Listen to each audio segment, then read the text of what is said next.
This is my latest update here.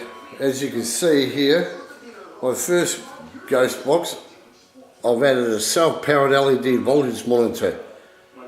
So if there's any voltage drainage by any ghosts or supernatural spirits or that, the voltage drop will be noticed on the display there, the LED display.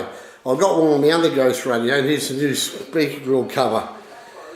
And I've got to put my LED display in the middle there here when I build it. And there's the voltage display there. This one's tapped straight to the battery voltage input to the amplifier, so that if there's a voltage drop, which it was the other day, the voltage was going up and down a few points while the ghosts were talking or something like that. So that's about it now. Only the update there so far. As you can see, I've got my on and off switch in this little box here to switch the circuit on and off. And the actual self-powered LED voltage indicator for the battery pack, 12-volt battery pack over the back here. There's a little switch here to switch that on there, and I got one for the other one there too. So they're both working fully.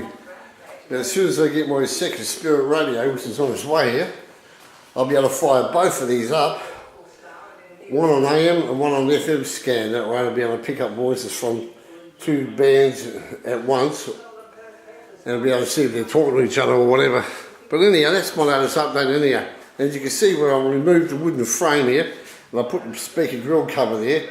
It's a bit bigger than the speaker, but it looks alright. There, and I've got all this space on the board here to put the LED display in there when I've done that. So anyhow, that's my update for the moment, so thank you for watching.